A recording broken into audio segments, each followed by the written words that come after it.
Can you see these two red dots on my neck? Yes, and we're recording. It's okay. It looks like a vampire bite, but I don't know where it Did you came know from. there is a new Twilight book out? Yeah, everyone's reading it. I haven't read one, so I don't So plan maybe to. that's why it's on your neck now, because taking you back to those days. Were you Team But I Edward love or Team Jacob? vampires. What? Team Edward or Team Jacob? Jacob. 100% Jacob. Edward was so boring. But also Jacob's psychotic. Monotone. There was nothing happening. But so was Bella. It's true. The whole series, I wasn't a fan. I didn't read the books. I think I only watched the first movie and maybe snippets of the other movies. I wasn't really that interested in it. I remember going to the movies, paying money to watch that one where there's like a massive fighting scene, and then it was just like a hallucination. That one. Yes. And I was like, I definitely never paid money to go see no Twilight. That's for sure. crazy. But I promise you I only went because Nabila. I went with Nabila, I think. Okay. Or my sister. Probably Not your vampire. sister. Your sister seems to be someone who would love Twilight. Nabila recreated the posters with a friend in a room. Like, I need those pictures, please. Anyways, hello everyone. Welcome back to Similarly Opposites. My name is Reza-Astrid. And I'm Sakeenah. And we are Similarly Opposites. We have an Instagram page that we created about 5 years ago to just document our travels, memories, adventures that the two of us have been on. And this year we decided to adventure towards a YouTube podcast. And that's exactly what you're seeing right now. We started last week, which I can't believe it's been a week already. And we post every Friday at around 6 p.m. South African time. So please check us out. Please subscribe and like this podcast if you'd like to see more. And please comment. I think that would be really cool if you guys could tell us what you enjoyed about the podcast today or what you would like to see in our next one.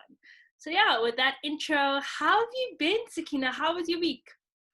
My week was good, which is actually funny because we haven't spoken a word. We haven't. And I think you did it on purpose. I didn't. Okay. I didn't. I've just been so busy. Like I'm not in the best mood, but hopefully at the end of this, I'll be in a great mood. Yeah. Just because I've been so busy. Like everyone wants me at all hours of the day. Like I'm getting emails, I'm getting WhatsApps, I'm getting phone calls. I've been on like a million Zoom meetings. You saw from my Instagram. Yeah. So I've been busy. How have you been? I haven't actually been that busy this past week, at least. But yesterday I got a post-nasal drip, and so I feel awful at the moment. Like I just feel like there's just a lot happening in my sinuses at the moment. All day yesterday, all day today. And I just told you, I think I messaged you, because we haven't, like you say, we haven't spoken this week, but like those little bits of messages here and here. I told you, I think it was yesterday, that I finally felt that my chest was clear for the first time ever. And I was like, I was so happy about it. I was like, yay. And now I woke up this morning and my chest is tight and it feels horrible. And it's so cold at the moment. Like my tones won't warm up. They're constantly frozen. I feel like when we go overseas during the winter, like in Azerbaijan, when we were there during winter, and it always just felt like it always felt like my toes were going to fall off every time we would walk in the city center, because it was just so cold some evenings. And that's how it's been. Other than that, I finished a series. I started 2 new series, and work has been good. So overall, it's been a good week. That's good. Yeah. Did you see that video of Table Mountain? Apparently, there's snow on the mountain, but I don't believe that. I haven't seen it, but someone told me this morning that it is snowing in Table Mountain, and it's gonna snow again. Not necessarily on Table Mountain, but like on the other mountains, and we're in for a very, very cold week, basically. Yeah, and also from today it's level 2 if you're South Africa, if that means anything to you. Yeah, so currently we're in level 2, doesn't mean much for us. Not at all, because we don't smoke, we don't drink. Doesn't apply to us. It's like we can see like family and friends. Well, it is family.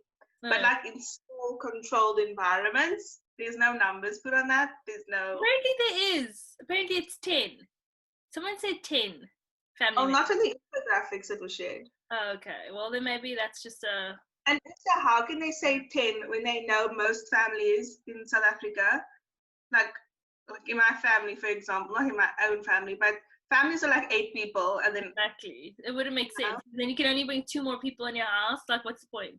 Then we could have just... Exactly. So, I don't know.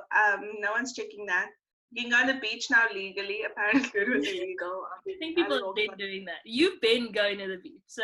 Yeah, it's so nice. I was actually going to go there today, and then I remembered I have to record this. Because I was having such a bad day. I was like, ugh, what a day. Afterwards. Yeah, I'm gonna go buy some vegetables and go to the ocean. Nice. I'm such a granny. That's what I'm gonna do later, hopefully.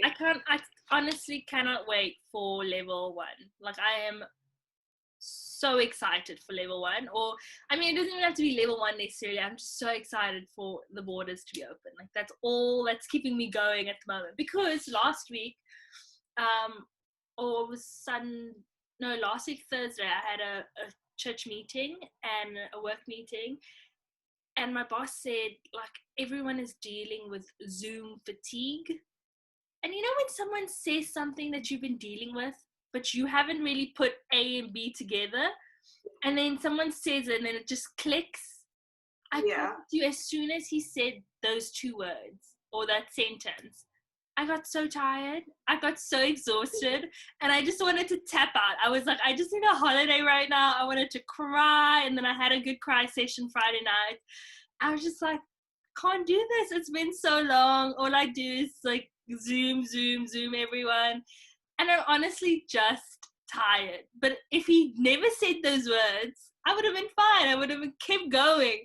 But now I'm keep going. I'm going to keep going. But it's just like, I feel like there's a weight on my shoulders. I'm just so tired. Also, like, your whole job is now on Zoom. Yes. You don't have that, like, person interaction. Exactly. So, like, at least at that break, I can see my colleagues. I got fudge today, dropped in, like, my pigeonhole. So, like, I still see people and then come back to Zoom after hours. But you just, like, constantly go, Zoom call this, Zoom call that. Now, this is self-inflicted, though. I'm not gonna lie. No, but the thing is, we've been video chatting, like, even before the pandemic. Like, we video call each other every single day, so this doesn't feel any different because we don't live in the same city anymore. So, and we hadn't been living in the same city for about 2 years now. So the only way we could communicate and see each other on a weekly basis was through video calling. But now, like you said, it's just because it's everything. Everything's a video call. Like, there's no let's hang out at the park, let's go for coffee. It's everything is let's have coffee on Zoom. Let's have a birthday party on Zoom. Let's do this on Zoom. On Zoom. Or Netflix party. And I'm like, can you just... I don't want to hear Zoom anymore. And the thing is, it's also because last week I actually upgraded my Zoom. I didn't upgrade it. It's for work. Yeah. They upgraded my Zoom membership. So now I have Zoom Pro, and I feel like it was just another layer to this already crumbling pie where I'm just like, no. So I need to sit after this and later on today and just like rethink my thinking, calm myself down, do some... Apparently today is also a new moon. The new moon in Aries is today, if that means anything to you. I've started following on Instagram, which is my new thing on Instagram, or my new fun thing that I found on the internet. I started following a guy who does tarot readings. Yeah. He does monthly tarot readings for people depending on your astrological sign. I'll put his name down below. I can't remember it.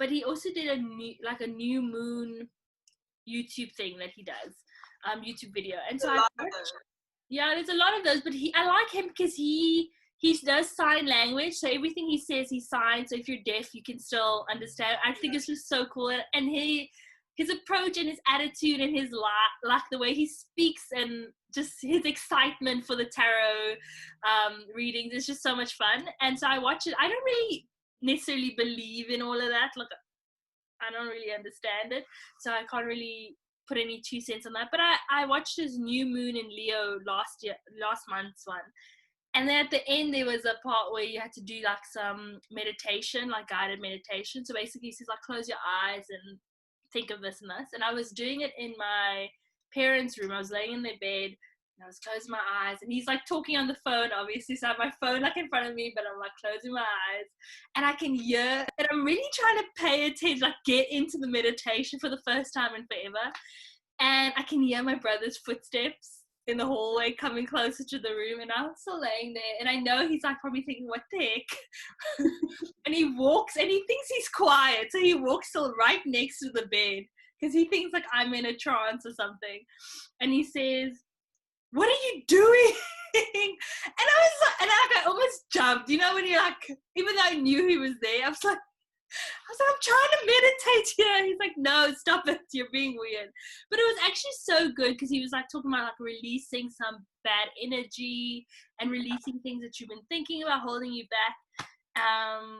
And that was my cool, fun thing that I found on the internet this past week. How about you? What did you find on the internet this week that was new or made you think? Okay, so firstly, very cool. I think we all need to like incorporate meditation into our day.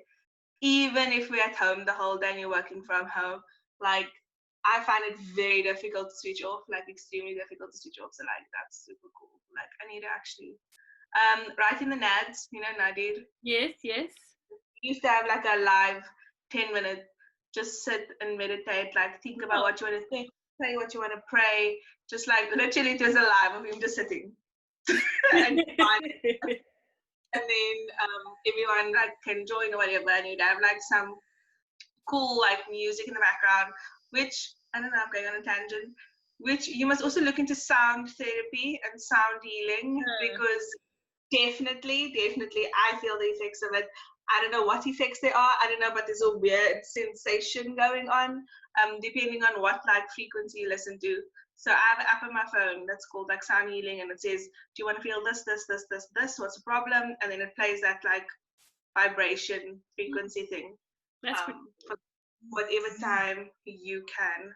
And a cool thing I saw on my Instagram this morning actually, which made me like have a think, and a lot of people have been like commenting and stuff, is an Instagram post by Rainbow Salt. Love her. Love her.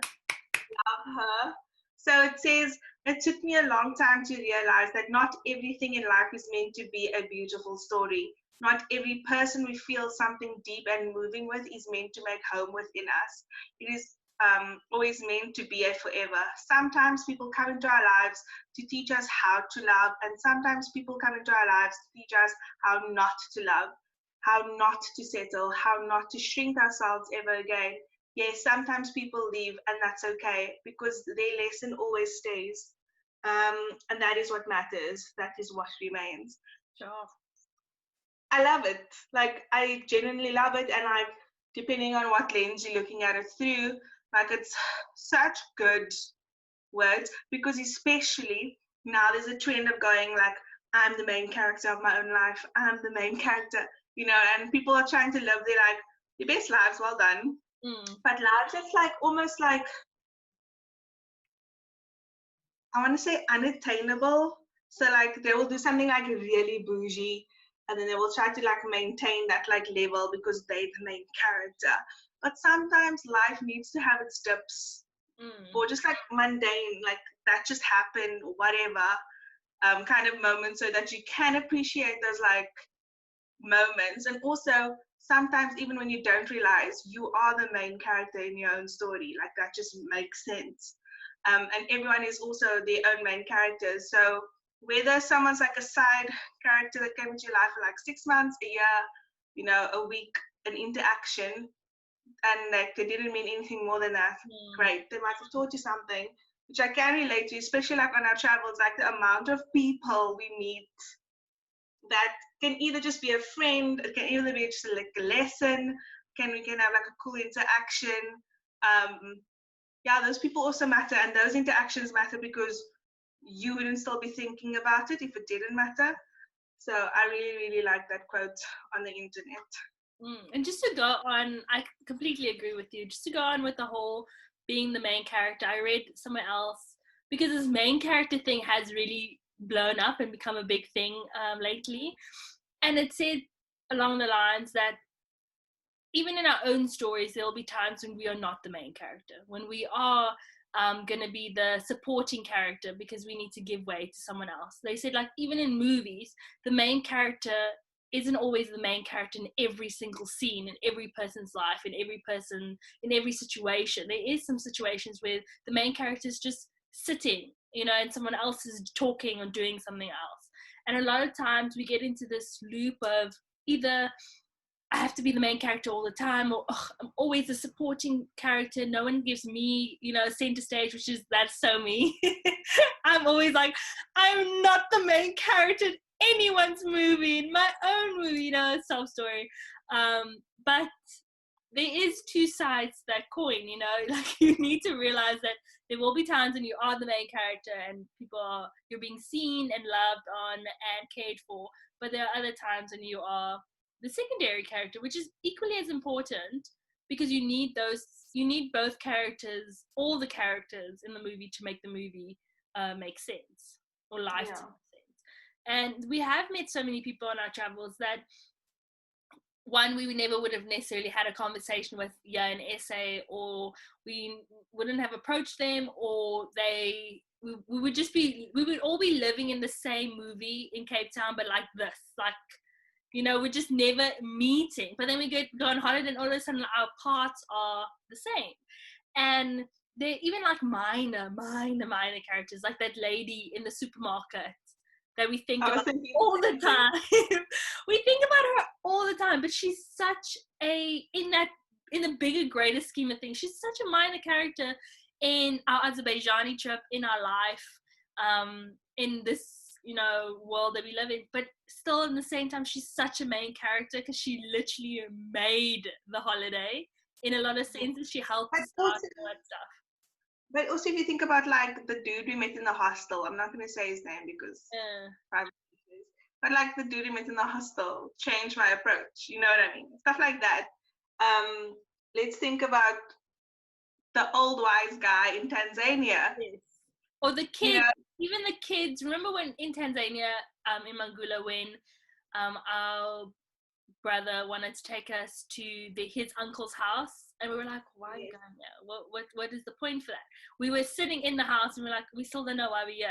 But we got a really nice cold Coke through that experience, and we got to see how other families live in the village, and we got to see how kids are kids at their houses and how they play and watch TV, and and all these.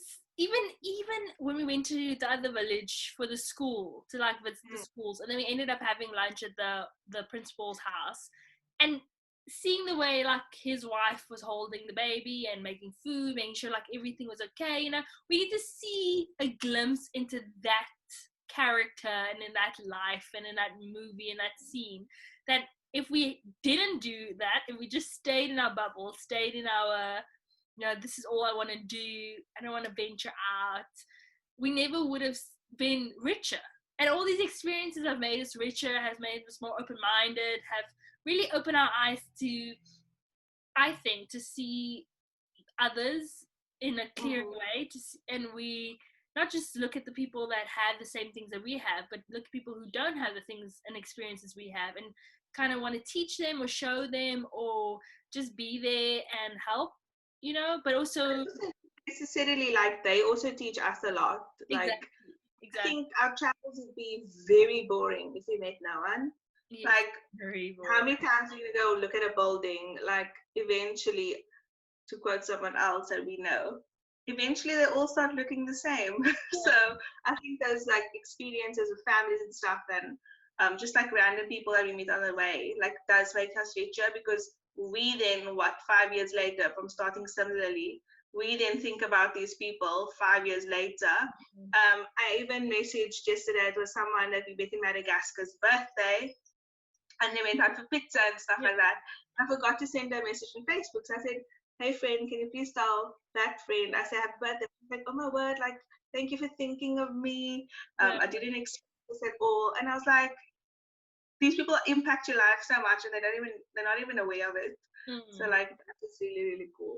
And we're also not aware of the memories that we're in, that other people are thinking about what, and that's something that keeps me awake at night. It's like, if I'm thinking, and this might be like from a selfish view, but if I'm thinking about certain people over and over and over again, they best be thinking about me.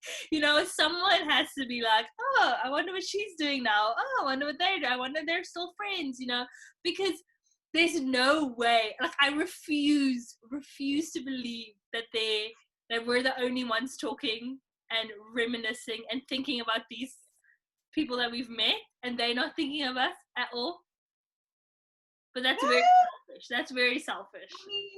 I don't know about that, but also we've seen that people that we met in Madagascar, for example, they're now in America and they're like, oh my word, it's so cool to see you guys. We're still like hanging out. Yeah. So that just shows you that they kind of do think about us sometimes. And they're like, oh my word, I heard this is happening in South Africa. Are you guys okay? I'm like, I haven't heard from you in like 4 years, man. But hi. So that proves to you, I guess. Yeah, it does. Maybe it's not the people you wanted to reach out, but it's people. It's the people who need to, yeah. So, and that's why, like, I don't deep dive into and thinking, and I'm like awake all night thinking about like that one person we met. Like, why doesn't he hear it? Like, no, it's more like just the idea of. But then at the same time, in the same breath, there's some people that we met on our travels. We never think about them. We never talk about them. So we forgot who they were. So it definitely depends on the person, depends on the situation, depends on the story. I mean, the other day, my brother wasn't even with us when this story happened.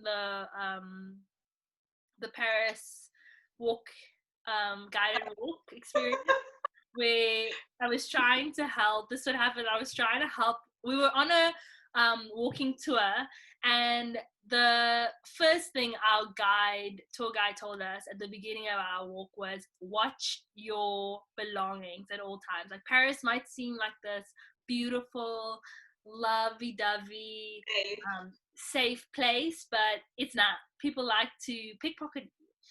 And so we're walking around Paris, and we finally get in front of, where were we?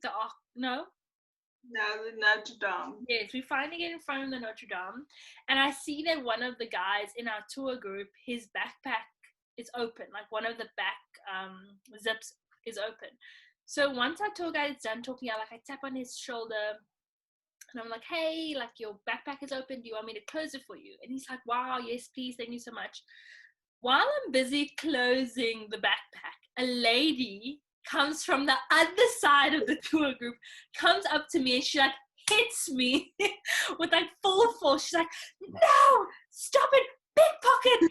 And I literally just like freeze, because this lady thinks that I'm trying to pickpocket this man, and anything can go wrong from that point. But luckily the guy was like instantly like, no, and I was like, no, I'm just trying to help him. And he's like, she's just trying to help me, because this lady was a friend of this man that I was helping, and she just saw me. She didn't see me talking to him, she just saw me like digging in his backpack, or that's what it looks like from her view, and she was freaked out. But anywho, my brother wasn't with us when that happened. It was just me and Sakeenah on this tour. My brother didn't want to go with. But we've told that story on our Instagram and to our family and our friends. And the other day I was hanging out with my brother, and he brought it up, and he started laughing like he was like he was with us in that moment. I was like, no, you weren't there. But I mean, I don't know why I just told you that. Stories, people, characters. Yeah, so like sometimes our characters and our stories transcend into our day-to-day life, because our things will pop up, or we'll see something, and that'll remind us of that. And yeah, I don't know where I was going with that, but also the thing is, like, they had such an impact on our lives, because then we like started chatting, you know, like the general, like, I'm sorry, cool, whatever. Found out they're from America and stuff like that. We don't know their names. we don't have any contact details. We don't know where they are. All we know is in that moment, they were great. Exactly. I laughed for half an hour afterwards. I laughed the rest of the tour, and we were on the tour for a long time. We were just laughing, and then we met like an Australian couple, and we like became friends with them. We don't know their details. We don't have their Instagram details or their cell phone number, nothing like that to contact them. But in that moment, the funniest people we've ever met, like, or not the funniest, but they were with us in a funny moment, which we'll never forget. So funny. Yeah. So funny. But it's also weird that, like, we were obviously together, and then as walking groups happen, or so I've noticed, is they split up. Sometimes you have to cross the road, sometimes you don't. And then I turned around and I lost the tour guide. And I just thought out loud, and I was like, where is she? And the boy that was in the tour group was like, your friend's right there. I was like, oh no, I was talking about her. Like, people then see connections, and the people like want to talk. People want to talk, basically. And it's just so nice because I don't know who he is, don't know where, don't know what he's doing. He's just living his life. So that's cool. Really for him.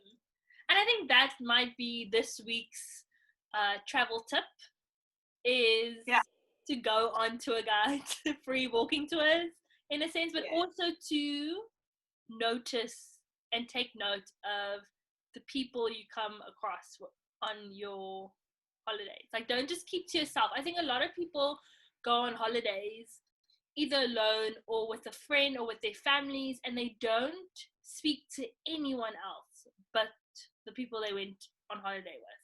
And I think for us it's a different situation because we put ourselves out there, and that might be difficult if you're traveling with family to just go randomly talk to someone at the buffet like, hey, what are you doing today, you know?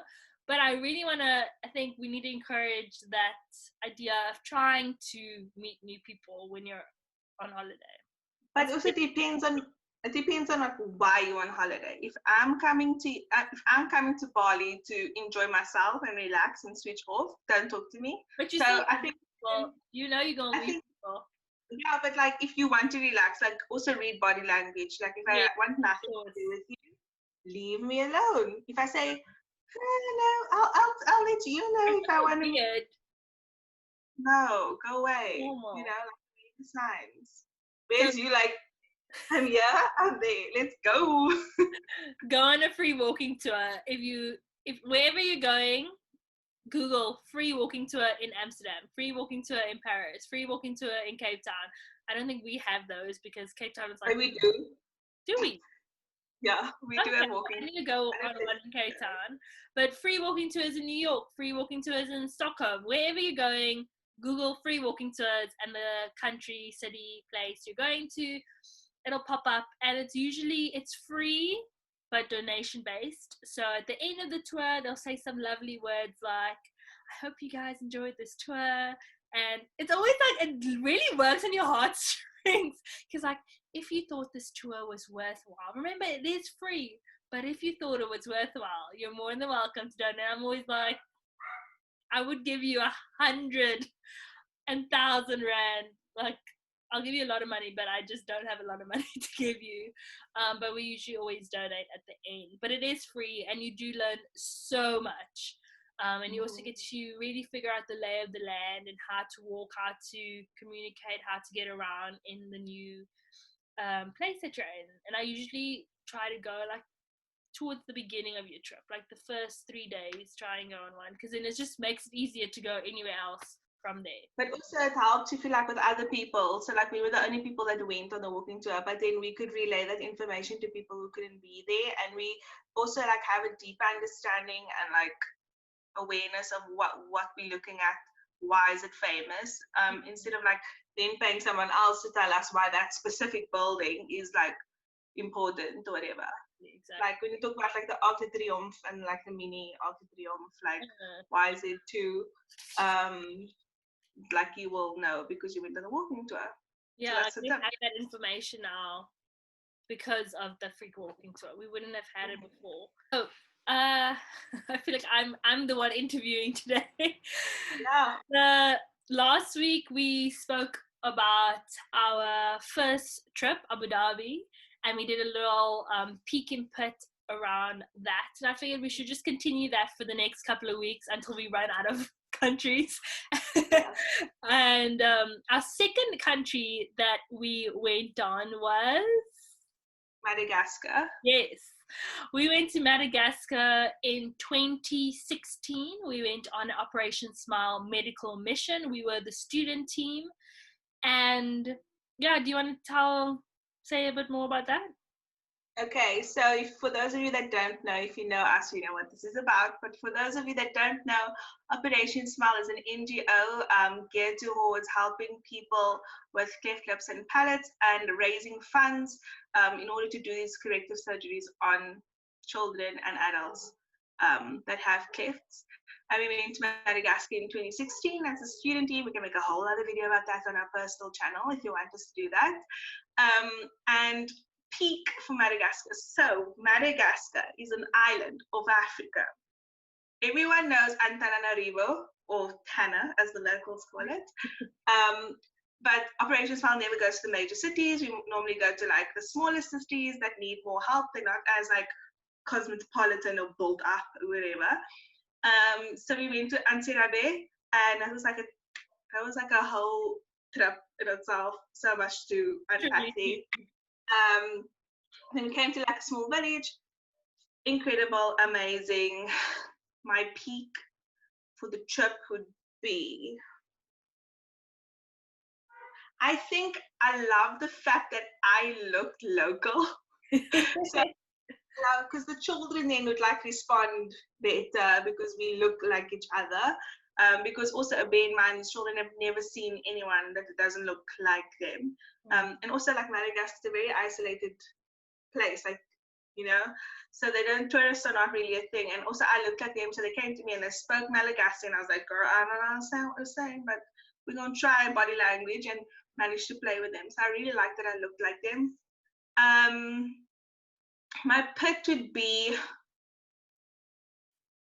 I think it was just like, there's a scene in my head that I don't know if you know about actually, but every morning we used to take the bus to the hospital, and I was in front, so there's like a full view.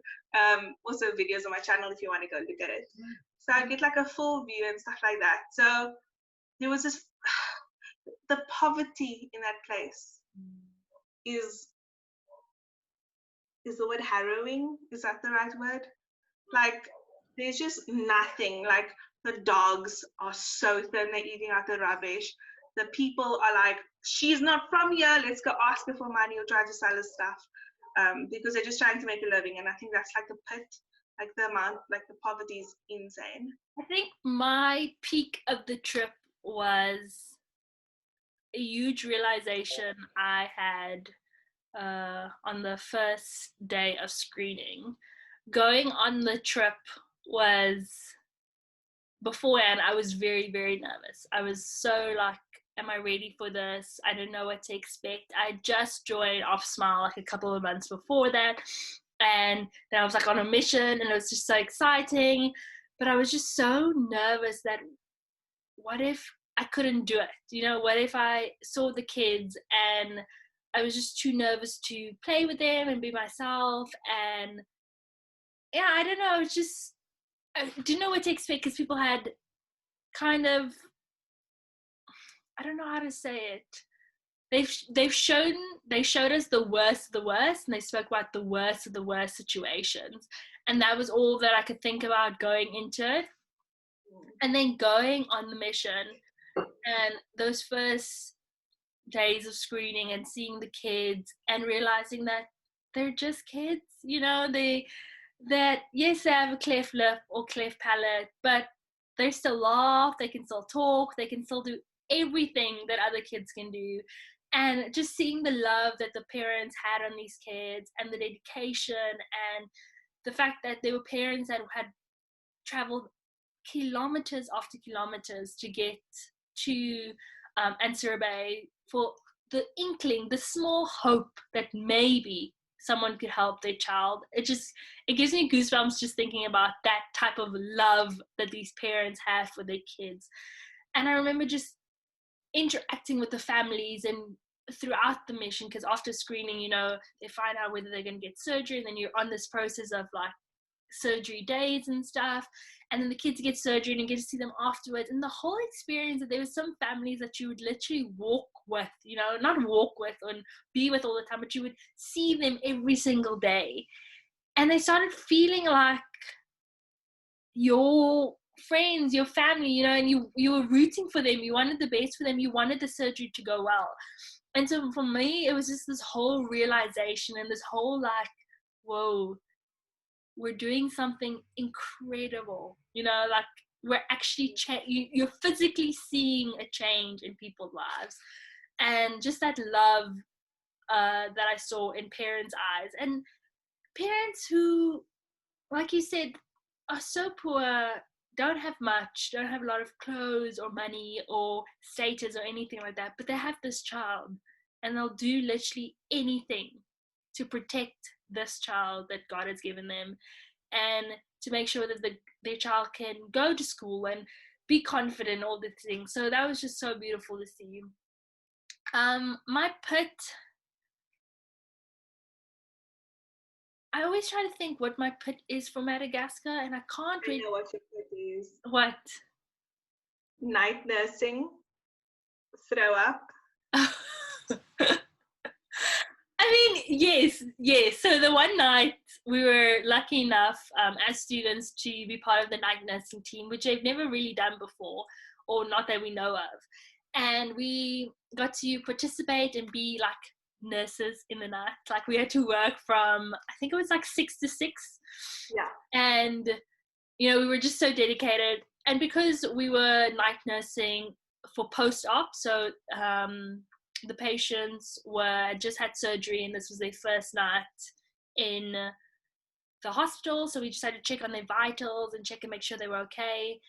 And yeah, so the one I remember, Sakeenah and I, we have different things that we can't handle. So a lot, like throughout the week, I held a lot of babies that would just pee on me, and that was fine. I can deal with pee, wet pee.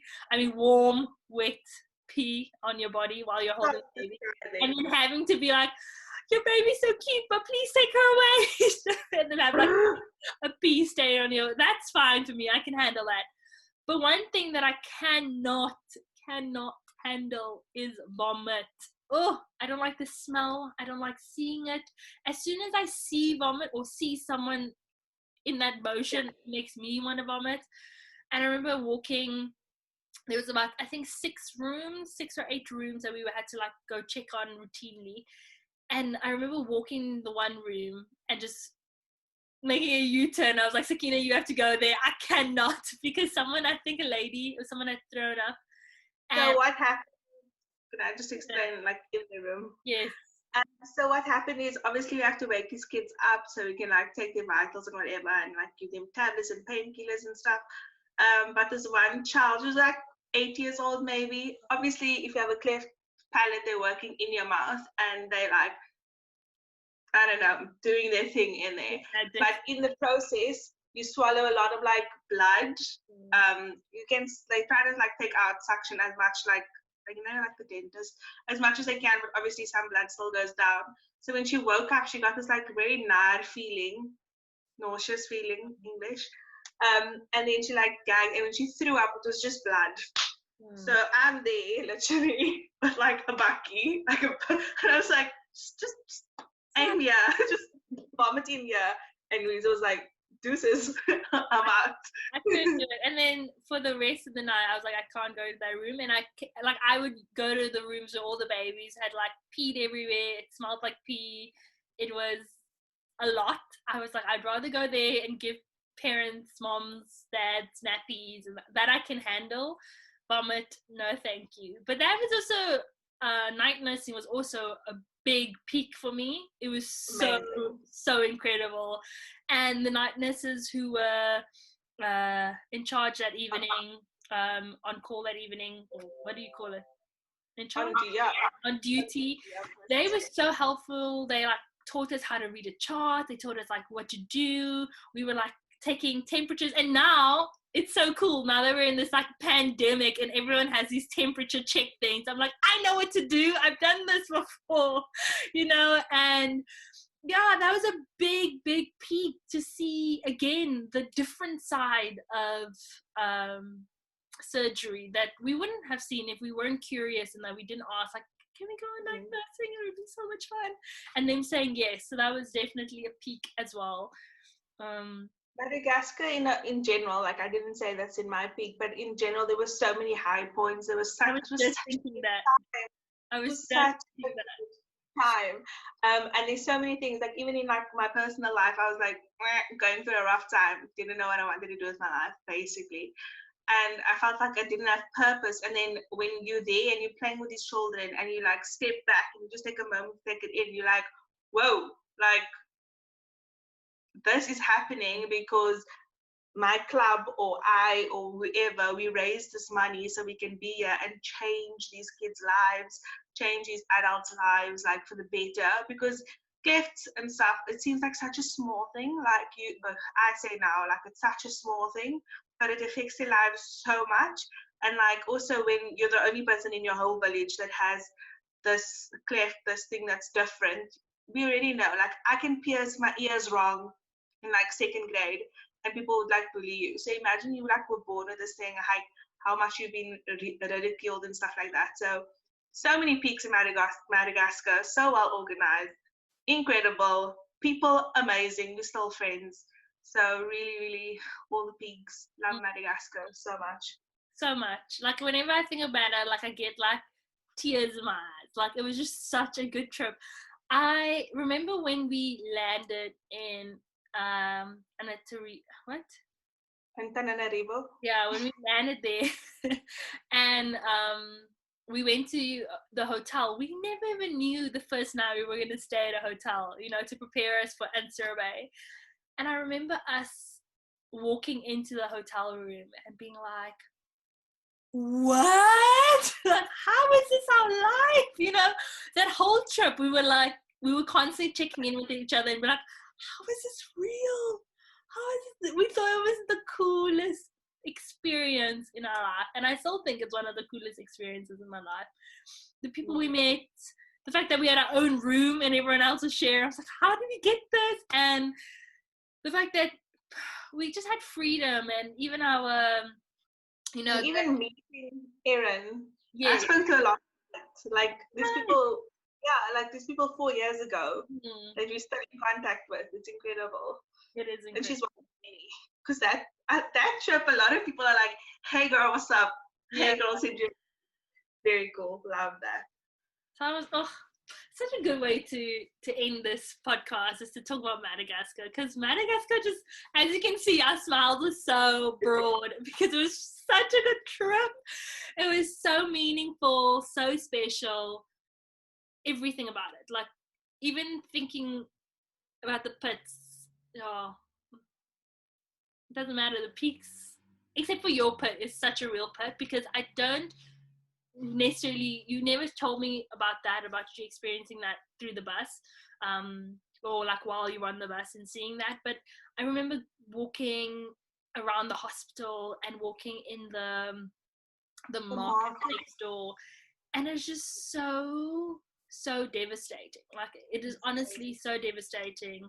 And when we were driving back to Tana and driving to Ansurabay, and just to see like how people are living and the rice paddies that are basically not able to do anything anymore, like all of those things just weigh so heavy because the country is so beautiful, the people are incredible, and they just don't deserve that at all. So honestly, that is definitely the biggest pit of our Madagascar trip, for sure. You think now we shouldn't end it like this and so sad, like we're so